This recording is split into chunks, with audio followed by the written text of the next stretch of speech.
It's 6 a.m. You're running through the terminal. It's finally the weekend, and now's your chance for your vacation. You're headed towards your flight. You're just a little bit late, but nothing's going to stop you. You first go get all your bags checked. You got all that worked out. Then you head towards TSA. You get all your papers ready. You get up to the front. They ask you for extra identification. Excuse me? They want to make sure that you are a resident of the United States. You're confused. They're asking you for some sort of documentation, such as these. Birth certificate, social security card. You don't have anything on you. You've always used your regular driver's license. But now the law has changed and they need a special form of identification from you because New Mexico driver's license no longer assume your residency as a U.S. citizen. What do you do now? Well, you can't go on your vacation. This is the problem we'll be facing here in 2020 if New Mexico keeps the law that it currently has now, where we'll be changing over allowing anyone who's not a U.S. citizen to obtain a driver's license in New Mexico. Now, there are a lot of things wrong with this. There are a lot of things that are helpful with this. I'm going to go over what these things are and what we can do to actually combat this change that will be happening in 2020.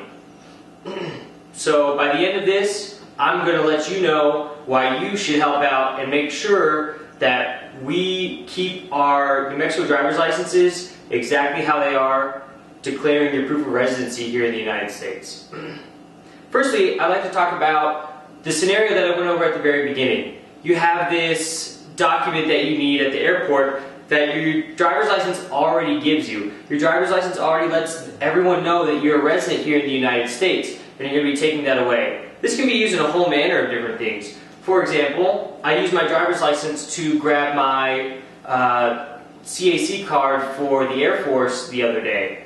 Now, what this allows me to do is I use this along with another form of identification to grab other things, other forms of identification. This is used for anything at the airport, and that was another example. So all of these things that you can use to prove your residency, you're now going to have to carry a different type of form of identification on you, such as a passport or a social security card. And these are important documents that you shouldn't really be having lying around. Most of these items I keep at my home and make sure that they're safe. It's in some sort of lock or in a drawer so that I'm not losing these. So, in conclusion, we don't want to carry around extra documentation on us. It's going to be a burden. And then I'm going to go into my next topic, which will be the idea, the statement that this is making, that this law is making, of letting anyone become or grab a United States, a New Mexico driver's license, whether or not they're a resident here in the United States. Now, New Mexico being a state on the border gives a lot of implications. We're the ones who are dealing with the border itself. You know, that's a very big issue in today's politics, and what we do and what Arizona does and what Texas does are very big responses to how we're dealing with the border, to the nation. Let them know, hey, what we want down here. Do we want better immigration policy? Do we want it more lenient and things of that nature? Well, this law that we're setting for in 2020 is telling everyone that we're okay with letting anyone grab this driver's license. And I don't think that's a stance that we should take. We're giving a privilege that is normally just to U.S. citizens, and we're handing them out to those who have gone beneath the law and are in hiding and not coming out to be a U.S. citizen. And that's not something that we should promote as a state. That's not something we should promote as a nation. These are two very important things that we need to address as far as this law goes, and it doesn't actually affect us until 2020, so we have some time to talk about it, but there are some really big supporters of this law. Firstly, being the New Mexico Governor Susana Martinez. She used to not take a stance on this law, she used to be against this law, and then only was it passed once she decided she was going to step back and not take any stance on this.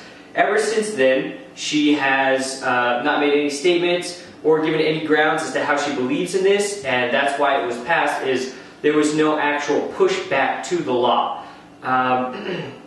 You can also go on to thedmv.org and find out all this information, even including about the policies and the law that will be passed, and where her stance is and everyone who's voted on this stance is in New Mexico.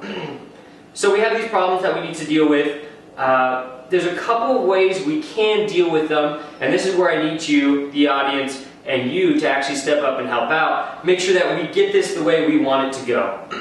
Firstly, and foremost, you can vote. Voting is your first essential way to get your voice heard, just to go out there and let everyone know what you want and how you want it. This includes looking up your representatives and making sure you know their stance on every single thing, and voting for who you most agree with. This is the primary way to get this passed, but Governor Susana Martinez is extremely liked here in New Mexico, and maybe you don't want to vote her out of office simply on this one little issue. That's perfectly fine. You can also call your representatives. Calling your representatives is the quickest and the most efficient way of letting your representatives know you care and what you care about. If you want anything to get done, skip the emails, skip everything else, call them. Calling is the most effective way to actually get your voice heard. So here are two solutions that I've given you to go out and actually make a change into something that you may or may not believe in, but it's something that affects us all here in New Mexico. So I encourage you to get out and actually be a part of your community. Be active. Make sure that you're standing up for what you believe and making your own informed decisions. In conclusion, I've gone over what the problem is, how you can fix it, and I think we can go out and make a change if we actually go and get our voices heard rather than sitting back, as most Americans do in every election. Thank you.